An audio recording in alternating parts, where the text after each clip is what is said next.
হ্যাঁ, অত্যন্ত বেদনাদায়ক খবর যে আজ ভোরে আমাদের ত্রিপুরা বিধানসভার মাননীয় অধ্যক্ষ বিশ্ববন্ধু সেন মহোদয়, যিনি এই মাসখানেক আগে এই ট্রেনে চড়ার সময়তে এই ধর্মনগর যাওয়ার পথে হঠাৎ অসুস্থ হয়ে সেখানে ডলে পড়েছিলেন।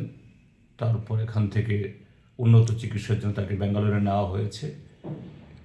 আজ ভোরে তিনি শেষ নিঃশ্বাস ত্যাগ করেছেন। আমি গভীরভাবে মর্মাহত। আমার ব্যক্তিগত তরফ থেকে, আমাদের সিপিআইএম দলের সমস্ত বিধায়কদের তরফ থেকে এবং আমাদের পার্টি ভারতের কমিউনিস্ট পার্টির মার্ক্সবাদীর তরফ থেকেও তার স্মৃতির প্রতি গভীর শ্রদ্ধা জ্ঞাপন করছি এবং তার শোকসন্তপ্ত পরিবার, পরিজন, বন্ধু, আত্মীয় সকলের প্রতি গভীর সমবেদনা জ্ঞাপন করছি। মাননীয় বিশ্ববন্ধু সেন মহোদয়ের সাথে এটা, যেহেতু রাজনীতিতে আমরা দুটি পক্ষের, এক সময় তিনি কংগ্রেস করতেন, তখন বিধায়ক ছিলেন, আমি মন্ত্রী ছিলাম,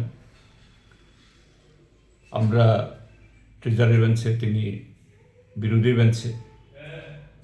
তো মতাদর্শ এবং কর্মসূচিগত কারণে, অর্থাৎ রাজনৈতিক প্রশ্নে অনেক বাদ বিবাদ হয়েছে, কিন্তু এটা ব্যক্তিগত সম্পর্কে কোনোদিন এটাকে চির ধরাতে পারেনি। ব্যক্তিগতভাবে বয়স আমার থেকে একটু বড় হলেও তার সাথে খুব ভালো সখ্যতা আমার ছিল।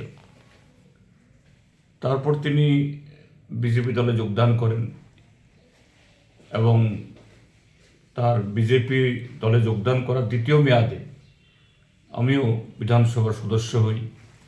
পরবর্তী সময়েতে এই বিরোধী দলের নেতা হই।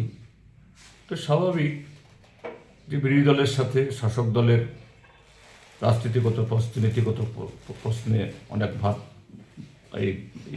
বাক বিতণ্ডা হয়েছে।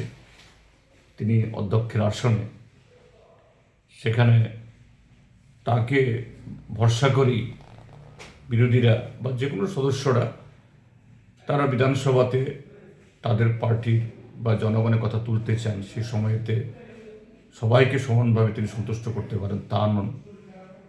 যেমন সন্তুষ্ট করতে পারেন না শাসক দলকে, ট্রেজারি বেঞ্চকে, তেমনি পারেন না বিরোধী দলকে।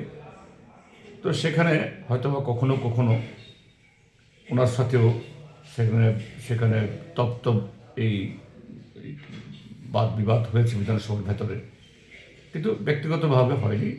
যখনই দেখা হয়েছে তিনি খুবই ভালো ব্যবহার করতেন।